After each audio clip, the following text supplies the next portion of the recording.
Assalamualaikum warahmatullahi wabarakatuh. Berjumpa lagi kita dalam PDPC Pertanian. Hari ini Cikgu akan mengajar Anda berkenaan dengan cara menjawab soalan penyata untung rugi. Jom, Cikgu tunjukkan caranya ya. Untuk penyata untung rugi ini, biasanya soalan ini boleh ditanya dalam bab 2 ataupun dalam bab 4.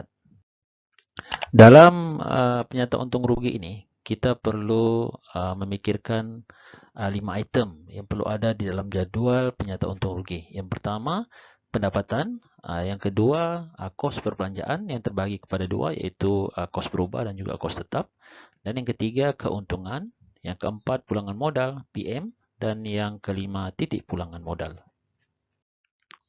Baik, mari kita lihat soalan 1A.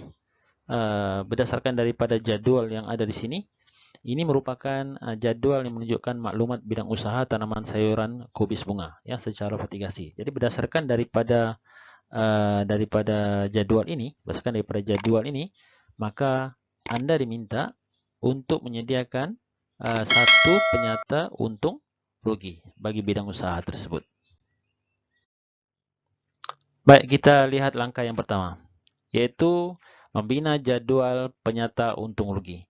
Dalam jadwal penyata untung rugi, dia mesti ada 3 kolom. Ya, kebiasaannya 3 kolom, di mana kolom yang pertama bilangan, kolom kedua perkara, dan kolom ketiga amount dalam bentuk unit ringgit RM Malaysia.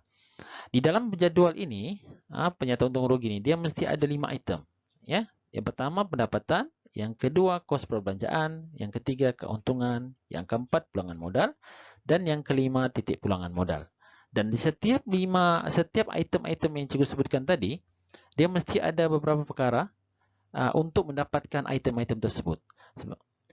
Pendapatan diperolehi daripada kuantiti hasil darab dengan harga hasil per kilogram. Manakala kos perbelanjaan pula ya terbahagi kepada dua, yaitu kos berubah dan juga kos tetap. Ya, kos berubah dan kos tetap. Untuk mencari jumlah kos perbelanjaan ini, maka kita kena tambahkan kos berubah itu E tambah dengan kos tetap yaitu B.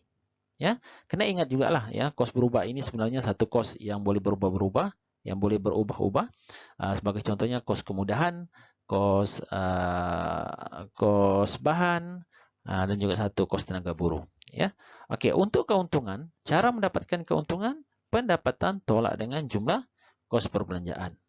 Bagaimana pula dengan pulangan modal? Pulangan modal diperolehi daripada pendapatan di atas tadi itu dibahagi dengan jumlah kos perbelanjaan. Dan untuk titik pulangan modal pula diperolehi hasil daripada perbelanjaan bahagi dengan kuantiti hasil. Oke, kita lihat langkah yang kedua. Langkah yang kedua sebenarnya adalah untuk mengenal pasti item-item yang terlibat. Ya, sama ada dari segi kuantiti hasil, harga hasil, kos berubah, dan juga yang mana satu dinamakan kos tetap. Oke, kita lihat jadwal ini. Kita perlu kenal pasti dulu. Oke, untuk membersih kawasan, dia merupakan kos berubah. Biji benih, kos berubah. Polybag, kos berubah. Kokopit, kos berubah. Plastik hitam, kos berubah. Baja A dan baja B, kos berubah. Upah membaja, kos berubah. Upah meracun, kos berubah. Kalau upah, dia dipanggil kos berubah. Tapi kalau gaji, dia dipanggil kos tetap. Oke. Kemudian mengutip hasil, dipanggil kos berubah. Manakala sewa tetap, kita panggil kos tetap. Susut nilai, kos tetap. Dan hasil adalah merupakan kuantiti hasil. Dan harga hasil kilogram adalah harga hasil. Oke, langkah yang ketiga, kita masukkan item-item tadi itu, yaitu kuantiti hasil, harga hasil, kos berubah, dan juga kos tetap itu ke dalam jadwal penyata untung rugi yang cikgu tunjukkan tadi. Oke, kita lihat di sini, pendapatan kita masukkan, yaitu 2.000 kali dengan darab dengan RM4.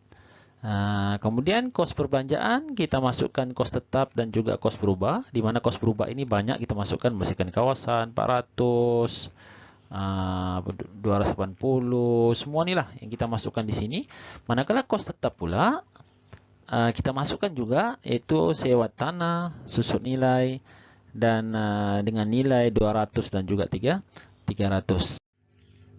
Oke, kita lihat langkah keempat.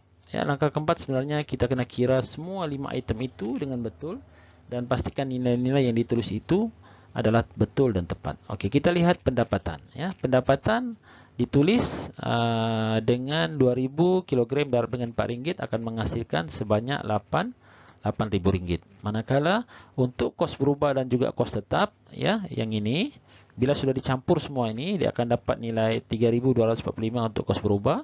Manakala kos tetap ni yang sudah disusun dan ditambahkan, maka akan mendapat RM560 Malaysia. Dan apabila kedua-dua ini digabungkan, maka akan menghasilkan jumlah kos perbelanjaan, iaitu 3.245 tambah dengan 560 akan menghasilkan RM3.805. Kalau dari segi pembagian markah, kalau kita menjawab soalan di peringkat SPM, ya lebih kurang lah, ya lebih kurang yang saya boleh katakan di sini adalah untuk nilai pendapatan di atas ni, nilai di sini kita akan dapat 1 markah. Manakala nilai 8.000 ni kita dapat 1 markah. Untuk kos berubah dan juga kos tetap kita akan dapat 1 markah, 1 markah. Manakala untuk jumlah kos kita akan dapat nilai yang kita gabungkan ini 1 markah. Dan jumlahnya adalah pun kita akan perolehi 1 markah. Jadi maknanya nilai ini perlu ditulis supaya kita tidak kehilangan markah. Okey, untuk mencari keuntungan, ya, mencari keuntungan diperolehi daripada pendapatan tolak dengan jumlah kos perbelanjaan. Pendapatan kita perolehi tadi adalah 8.000 tolak dengan RM3.805, maka kita akan mendapat hasil RM4.195. Manakala untuk pulangan modal pula, ya, pendapatan bahagi dengan jumlah kos perbelanjaan. Di mana pendapatan adalah 8.000 bahagi dengan RM3.805 akan menghasilkan 2.10, di mana pulangan modal dia tidak ada unit. Okey, kita lihat pula titik pulangan modal. Titik pulangan modal adalah perbelanjaan dalam bentuk RM. Unit RM bahagi dengan kuantiti hasil dengan unit kilogram. Maka perbelanjaannya RM3.805 bahagi dengan 2.000 kilogram akan menghasilkan RM1.90 per kilogram. Di mana kalau kita nampak di sini, ya, nilai ini tidak tertulis unit RM, ya. Jadi kita tak perlu tulislah sebab sudah ada tertulis di atas jadual tersebut. Bagi pengiraan markah di peringkat SPM secara kasarnya lah yang saya boleh katakan di sini adalah untuk mendapatkan markah tersebut, keuntungan nilai yang kita tulis ini adalah 1 markah. Perlu ditulis, wajib ditulis. Kalau kita tidak tulis, tidak ada markah. Dan jumlahnya hasilnya yang kita dapat 1 markah. Begitu juga dengan pulangan modal 8.000 bahagi ini pun kita dapat 1 markah. Dan 2.10 ini pun dapat 1 markah. Titik pulangan modal, pembahagian ini pun, nilai ini pun dapat 1 markah. Dan hasilnya pun kita akan dapat 1 markah. Baik, kita lihat soalan 1B. Tadi soalan 1A, kita lihat soalan 1B. Soalannya adalah terangkan maksud pulangan modal sebanyak 2.10 yang kita perolehi tadi, ya, PM-nya. Maksudnya ialah pengusaha ataupun petani dia akan memperolehi pendapatan sebanyak RM2.10, di mana keuntungannya hanyalah diperolehi sebanyak RM1.10.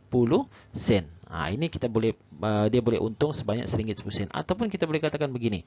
Apabila RM1 dilaburkan oleh pengusaha itu, maka pengusaha itu akan mendapat pendapatan sebanyak RM2.10 dan keuntungannya adalah RM1.10. Okey, kita lihat pula soalan 1C. Soalan 1C, terangkan maksud titik pulangan modal yang kita dapat tadi itu RM1.90 per kilogram. Apa yang dimaksudkannya?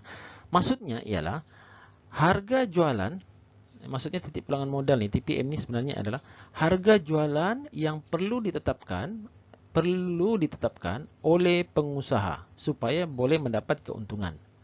Ya, caranya nilai itu mesti lebih daripada RM1.90 per kilogram. Contohnya, contoh kita jual adalah RM2.20 ke RM2.30, mesti lebih daripada RM1.90. Kalau lebih, maka pengusaha itu akan mendapat keuntungan. Tapi jika kurang daripada RM1.90 per kilogram, pengusaha itu akan mengalami kerugian. Bagaimana pula kalau harga itu ditetapkan RM1.50 dan dia tidak dia sudah tetapkan hanya RM1.90 sahaja. Maksudnya dia jual barang itu, hasil itu RM1.90 per kilogram. Maka ini menunjukkan pengusaha itu tidak akan mengalami keuntungan ataupun tidak akan mengalami kerugian. Dia cuma hanya mendapat balik modal sahaja. Okey, dah tamat. Mudah-mudahan memberikan manfaat yang lebih baik untuk para pelajar sekalian. Dan jumpa lagi di video yang akan datang. Terima kasih banyak. Assalamualaikum.